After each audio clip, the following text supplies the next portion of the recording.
ನಮಸ್ಕಾರ ಸ್ನೇಹಿತರೆ, Kannada jobs corner YouTube ಚಾನೆಲ್ಗೆ ಎಲ್ಲರಿಗೂ ಸ್ವಾಗತ.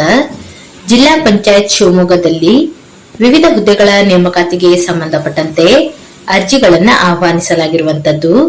ಇನ್ನು ಯಾವ್ಯಾವ ಹುದ್ದೆಗಳಿವೆ, ಎಷ್ಟೆಷ್ಟು ಹುದ್ದೆಗಳು ಖಾಲಿ ಇರುವಂತದ್ದು, ಏಜ್ ಲಿಮಿಟ್, ಎಜುಕೇಶನಲ್ ಕ್ವಾಲಿಫಿಕೇಶನ್ ಹಾಗೂ ಸೆಲೆಕ್ಷನ್ ಪ್ರೊಸೀಜರ್ ಬಗ್ಗೆ ಈ ಒಂದು ವಿಡಿಯೋದಲ್ಲಿ ಮುಂದೆ ನೋಡ್ತಾ ಹೋಗೋಣ.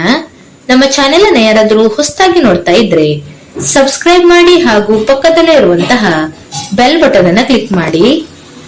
ಶಿವಮೊಗ್ಗ ಜಿಲ್ಲಾ ಪಂಚಾಯಿತಿಯಲ್ಲಿ ಮೇಲ್ವಿಚಾರಕರ ಹುದ್ದೆಗಳ ನೇಮಕಾತಿಗೆ ಸಂಬಂಧಪಟ್ಟಂತೆ ಅರ್ಜಿಗಳನ್ನ ಆಹ್ವಾನಿಸಲಾಗಿರುವಂತದ್ದು.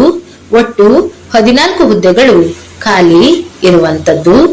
ಇನ್ನು ಈ ಒಂದು ಹುದ್ದೆಗಳಿಗೆ ಅರ್ಜಿಯನ್ನ ಸಲ್ಲಿಸಲು ಪ್ರಾರಂಭ ದಿನಾಂಕವನ್ನ ನೋಡೋದಾದ್ರೆ 8/7/2026 ಒಳಗೆ ಅಭ್ಯರ್ಥಿಗಳು ಅರ್ಜಿಗಳನ್ನ ಸಲ್ಲಿಸಬೇಕು. ಇನ್ನು ಅರ್ಜಿಯನ್ನ ಸಲ್ಲಿಸುವಂತಹ ವಿಧಾನದ ಬಗ್ಗೆ ನೋಡೋದಾದ್ರೆ ಅಭ್ಯರ್ಥಿಗಳು shivamogga.nic.in ಈ ಒಂದು ವೆಬ್ಸೈಟ್ ಮೂಲಕ ಅಪ್ಲಿಕೇಶನ್ ಫಾರ್ಮ್ ಅನ್ನ ಡೌನ್ಲೋಡ್ ಮಾಡಿಕೊಂಡು ಅಪ್ಲಿಕೇಶನ್ ಫಾರ್ಮ್ ಅನ್ನ ಫಿಲ್ ಮಾಡಿ ಅದರ ಜೊತೆಗೆ ಸಂಬಂಧಪಟ್ಟಂತಹ ಎಲ್ಲಾ ದಾಖಲಾತಿಗಳನ್ನ ಲಗತ್ತಿಸಿ ಗ್ರಾಮ ಪಂಚಾಯಿತಿ ಕಚೇರಿಗೆ ಅರ್ಜಿಗಳನ್ನ ಸಲ್ಲಿಸಬೇಕು. ಇನ್ನು ಎಲ್ಲೆಲ್ಲಿ ಎಷ್ಟೆಷ್ಟು ಹುದ್ದೆಗಳು ಖಾಲಿ ಇದೆ ಅಂತ ನೋಡ್ತಾ ಹೋಗೋದಾದ್ರೆ ಆಯಾ ತಾಲೂಕಿನಲ್ಲಿ ಖಾಲಿ ಇರುವಂತಹ ಹುದ್ದೆಗಳ ಬಗ್ಗೆ ಇಲ್ಲಿ ಮಾಹಿತಿಯನ್ನ ನೀಡಲಾಗಿರುವಂತದ್ದು. ಇನ್ನು ಮೊದಲನೇದಾಗಿ ತೀರ್ಥಹಳ್ಳಿಯ ಬಾಂಡೆಪುಕ್ಕೆ ಗ್ರಾಮ ಪಂಚಾಯಿತಿಯಲ್ಲಿ ಹುದ್ದೆಗಳು ಖಾಲಿ ಇದೆ. ಇನ್ನು ಸಾಗರದಲ್ಲಿ ಕುದರೂರು ಗ್ರಾಮ ಪಂಚಾಯಿತಿಯಲ್ಲಿ ಹುದ್ದೆಗಳು ಖಾಲಿ ಇರುವಂತದ್ದು.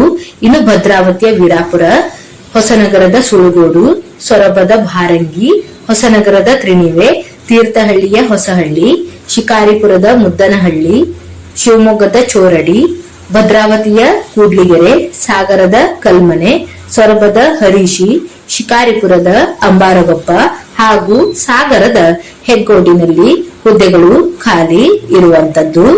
ಇನ್ನು ಶೈಕ್ಷಣಿಕ ವಿದ್ಯಾರ್ಹತೆಯ ಬಗ್ಗೆ ನೋಡ್ತಾ ಹೋಗೋದಾದ್ರೆ ದ್ವಿತೀಯ ಪಿಯುಸಿಯನ್ನ ಪಾಸ್ ಆದಂತಹ ಅಭ್ಯರ್ಥಿಗಳು ಈ ಒಂದು ಹುದ್ದೆಗಳಿಗೆ ಅರ್ಜಿಗಳನ್ನು ಸಲ್ಲಿಸಬಹುದು ಮತ್ತು ಅಭ್ಯರ್ಥಿಗಳು certificate course in library science ಪ್ರಮಾಣ ಪತ್ರವನ್ನ ಪಡೆದಿರಬೇಕು ಹಾಗೂ ಇದರ ಜೊತೆಗೆ ಕನಿಷ್ಠ 3 ತಿಂಗಳ ಮಾನ್ಯತೆ ಪಡೆದಂತಹ ಸಂಸ್ಥೆಯಿಂದ ಕಂಪ್ಯೂಟರ್ ಕೋರ್ಸ್ ನಲ್ಲಿ ಉತ್ತೀರ್ಣರಾಗಿರಬೇಕು.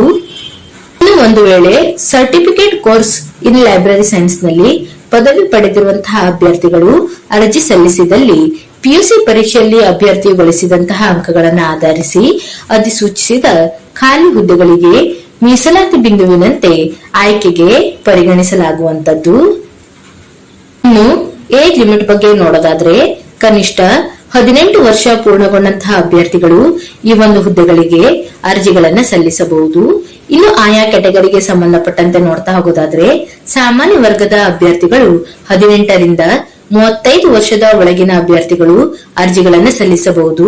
ಇನ್ನು category 2A, 2B, 3A, 3B ಅಭ್ಯರ್ಥಿಗಳು 18 ರಿಂದ 38 ವರ್ಷದ ಒಳಗಿನ ಅಭ್ಯರ್ಥಿಗಳು ಅರ್ಜಿಗಳನ್ನು ಸಲ್ಲಿಸಬಹುದಾಗಿರುವಂತದ್ದು. ಇನ್ನು ಪರಿಶಿಷ್ಟ ಜಾತಿ, ಪರಿಶಿಷ್ಟ ಪಂಗಡ ಹಾಗೂ ಕೆಟಗರಿ 1 ಅಭ್ಯರ್ಥಿಗಳು 18 ರಿಂದ 40 ವರ್ಷದ ಒಳಗಿನ ಅಭ್ಯರ್ಥಿಗಳು ಅರ್ಜಿಗಳನ್ನ ಸಲ್ಲಿಸಬಹುದಾಗಿರುತ್ತದೆ.